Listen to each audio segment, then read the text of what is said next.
Students first year, Assalamu alaikum. Our today's lesson is Unit 9, The White Lamb. It has been written by Sero Khanzadian. He was born in 1915 in Goris. After graduating from Pedagogical College, he worked at Tate Secondary School as a teacher of Armenian language. Now let's see what the basic idea or the theme of the lesson is. The central idea of the story, The White Lamb, is that when someone attains high status or gains wealth, fame, or fortune, his attitude and behavior usually change. The same happens in this story when Arshak, after getting higher education and gaining wealth, comes back to his village. He simply forgets his past life and does not give importance to his old uncle who has taken care of him just like his own son after his parents' death. This is the harsh reality of life. Now, the plot of the story is well organized, powerful, and good as all the events take place in an integrated, coherent manner. The plot is enriched with the flavors of conflict, growth of characters, and climax. Let's start reading the lesson and gradually we'll understand whatever is going on. The old gardener, Navasard, went down to the spring that welled up under the nut tree to wash and to rest. No sooner had he bent down to let the cool water splash on his sunburned face that he heard the team leader calling him. Hey, Navasard, hurry, your son Arshak is back. What? The old man said excitedly and then straightened up with difficulty. He rushed back up to where the man was standing with an agility surprising for his years. What did you say? When did he come? Where is he? Now you can see excitement of the old gardener in his voice and in the statements that have been given. They are trying to explain here that the old man, the old gardener, is extremely excited on the arrival of his son back from the city probably because this gardener, Nafsard, is in the village. He is in the village. I saw him myself. He is driving a blue sedan riding through the village. Lucky you, Nafsard. God has blessed you with a fine son. The sun began to shine 10 times as brightly as before. Nafsard felt he was walking on air. His heart pounded with excitement. Nafsard seemed to be pondering over something as he looked in the direction of the village, but then turned sharply and ran towards a spot in the orchard instead. He had not seen Arshak for 10 years. Each year he would look at the road hopefully and wait. He had waited patiently, and now, at long last, he would see him. Arshak had come at a good time. Fruit in orchards had ripened, and he was still hale and hearty. Nafsat had no living relatives left in the village. He had not been a happy life. He had never had any children of his own, and his wife had died many years before. His brother and sister in law had died of hunger during the war, leaving an only son, Arshak. Then he recalled that the largest of the watermelons had ripened under the huge mulberry tree by the river bank.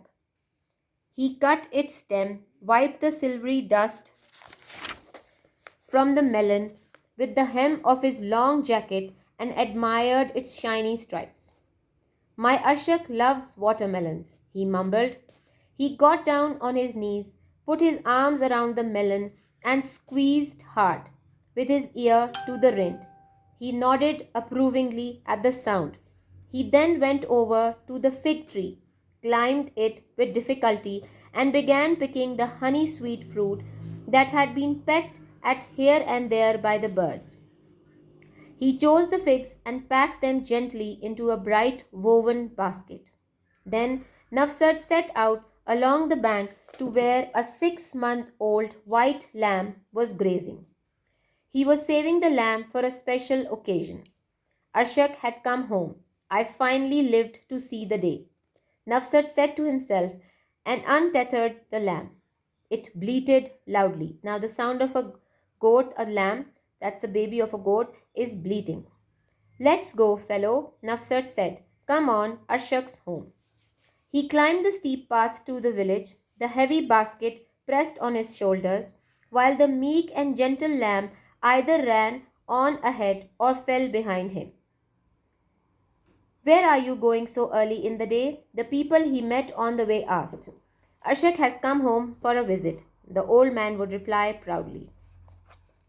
On the way, each tree and bush, each stone and spring reminded him of Arshak's childhood. Many were the times that he carried the child up the steep path on his back. He would sit down to rest on this stone. Nafsat would give Arshak a pear and would wipe his nose with the hem of his long jacket. There was the spring which Arshak liked to drink from. Nafsat would cup his hands and Arshak would drink from them. Here was the small orchard. The trees still bore fruit abundantly and stayed green far into the autumn. When Arshak was 11, he fell from the cherry tree and broke his leg. Nafsat carried him the many miles to the doctor in the distant settlement. Then Nafsat thought of all the things he had sold to outfit Arshak for the city life when he had sent the boy off to study. It had been a long stretch, but Arshak graduated from the university and had then gone on to study in Moscow. He had risen high in the world. Nafsat would often tell his fellow villagers about the very important work Arshak was doing in the capital, about his grand car, and that he lived in the biggest house in Moscow. The old man was in a hurry to reach the village. The meek and timid lamb followed on his heels. He finally reached his house but did not see Arshak's car outside. Why didn't he drive right up? Nafsat wondered. What I'm talking about. The gravel's too sharp here. He was probably afraid he'd ruin his tires. It's good he didn't drive up to the house. His one-story, flat-roofed house with a terrace and an earthen floor was like an eagle's nest stuck onto the mountain slope, one among many others. Nafsat entered the yard, set the basket on the ground, tossed an armful of grass to the lamb, and looked about. For the first time in his life, the house looked pitiful and descript to him. Well, it's Arshak's house too. This is where he grew up. He wouldn't be ashamed of his own house. He said to console himself and began clearing the yard. Congratulations, Nafsat, Arshak's come back. It was the old neighbor woman looking over the fence. Nafsat flushed with joy. Thank you, and may your wanderer return as well.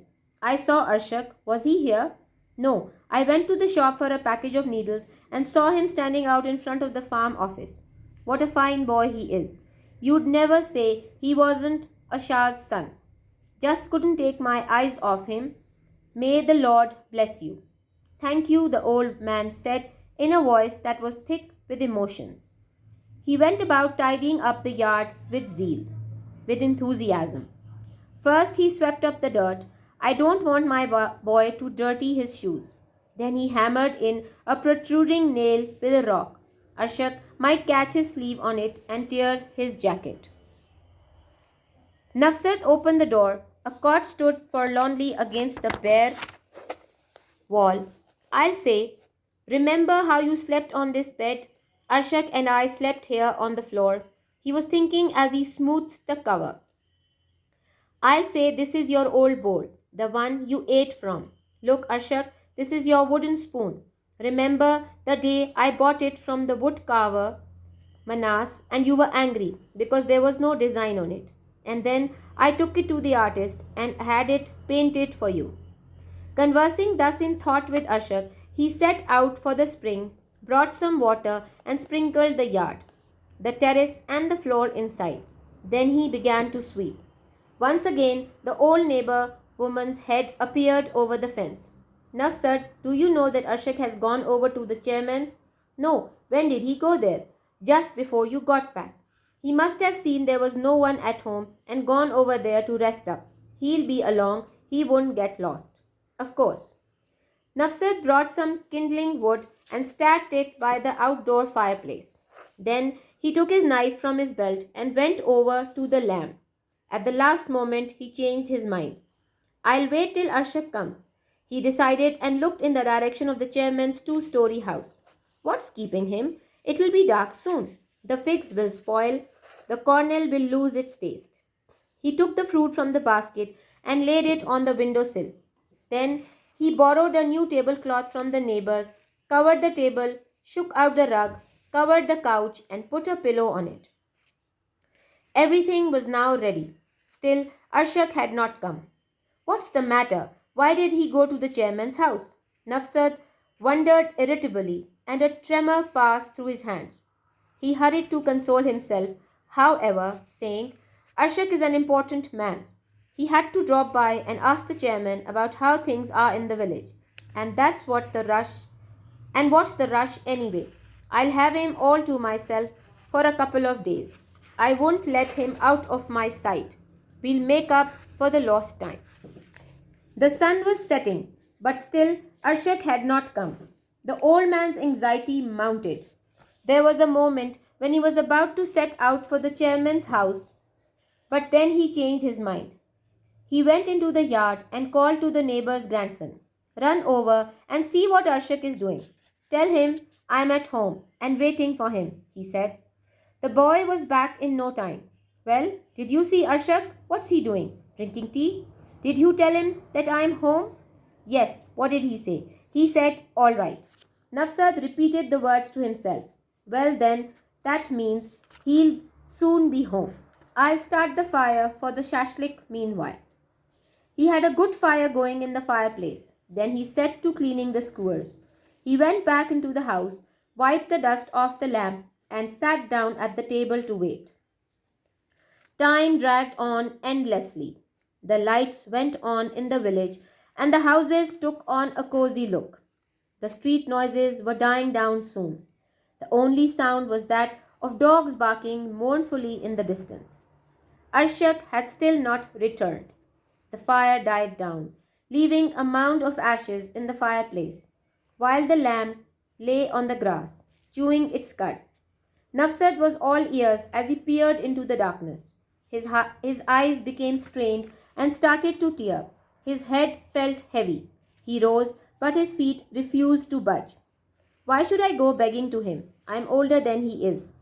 He should come to me. He began to grumble, but then consoled himself once again by saying, well, he's an important man.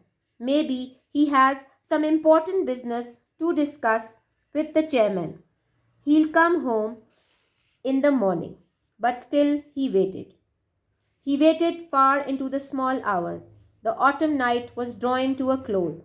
The old man's eyes grew dim from peering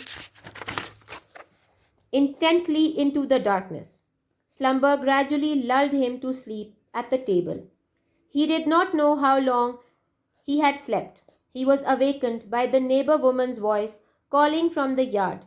He opened his eyes and was surprised to see the first rays of the sun peeping into the window. Nafsad, hey Nafsad, the neighbor called. He rushed out of the house. His neighbor was looking over the fence. How come you've slept so late today? What is it? Is Arshak on his way here? No, she said and shook her head. Your Arshak is leaving. Look at the road. Nafsad felt as if the roof had come down on his head. He ran over to the low shed and climbed to the roof. Arshak's car was speeding along the road, glittering in the sun, quickly becoming smaller and smaller. His unsteady gait was that of an old man. Nafsat was making his way down to the path to the orchards. His eyes that stared at the ground seemed to have become sunken. His back seemed more stooped than ever. The white lamb gamboled after him. Now it's really sad because the boy that he had adopted, he was pushed into it because his brother and his wife died and he took care of the boy like his own. But the boy never paid him for all the good that Nafsat had done to him. So it's a sad story. The son of a peasant, Khanzadian was trained as an elementary school teacher and taught in mountain villages of Armenia until he was called to the service in 1941 in World War II. He was wounded in action several times and was decorated for valor. Valor is bravery. His first book, The People of Our Regiment, 1949, is about the courageous defenders of Leningrad. It won immediate acclaim. Since then, he has published several novels and short story collections. Now let's go through the meanings. First word is agility, nazakat, ability to move quickly and easily. Next word is anxiety, it's a noun. A feeling of worry, nervousness or unease about something with an uncertain outcome. Bleated, ये बकरी की आवाज़ को कहते हैं. Of a sheep, goat or calf, make a characteristic weak wavering cry. Budged, हिलना, make or cause to make the slightest movement. Cornel, fruit का अंदरूनी हिस्सा, inner portion of a fruit. Cud, आधा हजम हुआ हुआ खाना. Partly digested food returned from the first stomach of ruminants to the mouth for further chewing.